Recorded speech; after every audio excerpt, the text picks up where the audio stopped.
Postal ব্যালটে নির্বাচন কমিশনের পক্ষপাত দুষ্ট আচরণ ও প্রশ্নবিদ্ধ সিদ্ধান্ত সহ ৩ অভিযোগে ইসি কার্যালয়ের সামনে অবস্থান নিয়েছে ছাত্রদল। পূর্ব নির্ধারিত কর্মসূচির অংশ হিসেবে সকাল থেকেই ইসি ভবনের সামনে জড়ো হতে থাকেন ছাত্রদল নেতাকর্মীরা।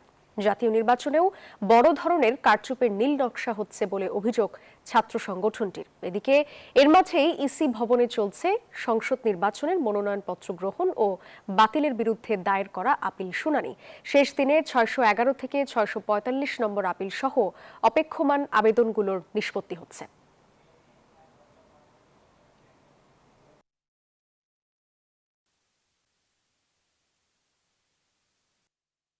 একটি বিশেষ ছাত্র সংগঠনের যাদের বিরুদ্ধে অতীতেও এই ধরনের অভিযোগ ছিল, তারা প্রতিনিয়ত সচিবালয়ের কাছ থেকে, তাদের প্রতিনিয়ত নির্বাচন এই কমিশনের কাছ থেকে, তাদের শিক্ষা মন্ত্রণালয়ের কাছ থেকে, সকল জায়গায় কি কাজ তাদের, আমরা এগুলো জানতে চাই। নির্বাচন কমিশন অত্যন্ত পক্ষপাতপুষ্ট এবং প্রশ্নবিদ্ধ সিদ্ধান্ত গ্রহণ করেছে পোস্টাল ব্যালট নিয়ে, যা নির্বাচন কমিশনের নিরপেক্ষতা নিয়ে জনমনে প্রশ্ন তৈরি হয়েছে। এ বিষয়ে বিস্তারিত জানাতে নির্বাচন কমিশন থেকে আমাদের সঙ্গে যুক্ত হচ্ছেন সহকর্মীরা। আমরা শুরুতেই চলে যাব সহকর্মী নাইম আল জিকোর কাছে। জিকো, ছাত্রদলের অবস্থান কর্মসূচির সম্পর্কে সবশেষ কি তথ্য আছে জানাবেন?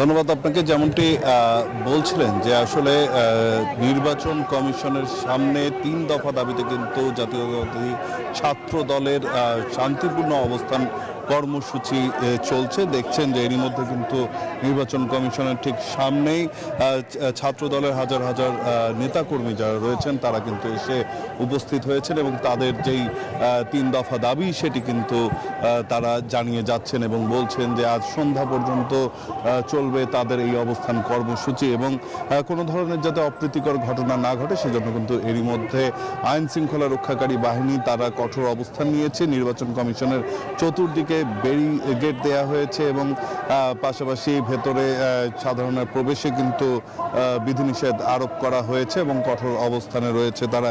এদিকে ছাত্র দলের এই শান্তিপূর্ণ কর্মসূচি থেকে কিন্তু এরই মধ্যে ৩টি দাবি তুলে ধরা হয়েছে, যার মধ্যে প্রথমটি হচ্ছে যেমনটি জানেন যে ত্রয়োদশ জাতীয় সংসদ নির্বাচন আসছে, সেখানে পোস্টাল ব্যালটে নির্বাচন কমিশন যেই পক্ষপাত দুষ্ট ও প্রশ্নবিদ্ধ সিদ্ধান্ত নিয়েছে এতে নির্বাচন কমিশনের নিরপেক্ষতা নিয়ে জনমনে প্রশ্ন তৈরি হয়েছে বলে ছাত্রদলের পক্ষ থেকে দাবি তোলা হয়েছে। ফলে ছাত্রদল আজকের অবস্থান কর্মসূচির প্রথম দফাটি হচ্ছে কিন্তু এটি পোস্টাল ব্যালট নিয়ে যে বিতর্ক তৈরি হয়েছে সেটি যাতে নির্বাচন কমিশন সমাধান করে এবং দ্বিতীয় যেই দাবিটি তাদের পক্ষ থেকে করা হয়েছে বিশেষ একটি রাজনৈতিক গোষ্ঠীর চাপে দায়িত্বশীল যৌক্তিক সিদ্ধান্তের পরিবর্তে নির্বাচন কমিশন হঠকারী ও অদূরদর্শী সিদ্ধান্ত গ্রহণ করেছে। এটি স্বাধীন নির্বাচন কমিশনের পেশাদারিত্বকে চরমভাবে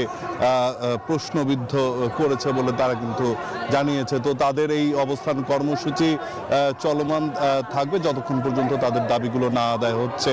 আমার আরেক সহকর্মী রোজা রয়েছেন নির্বাচন কমিশনের ভেতরে, চলে যাব সেখানকার পরিস্থিতি জানতে। রোজা।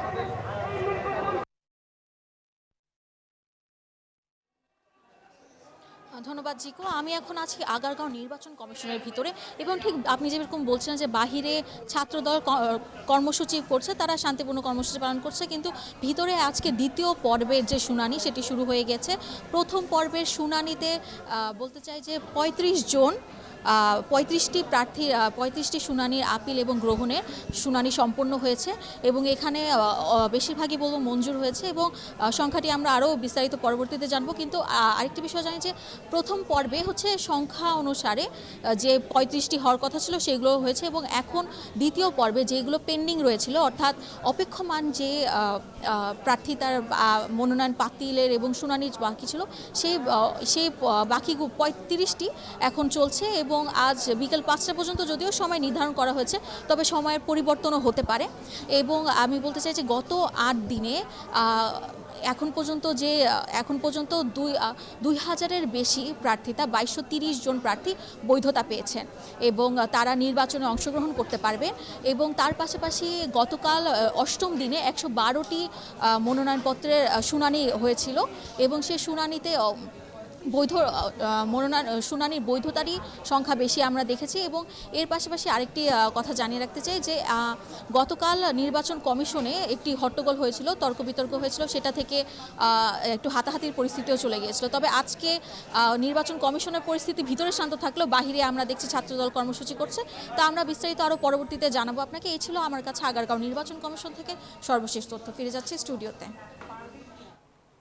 রোজা, ধন্যবাদ আপনাকে।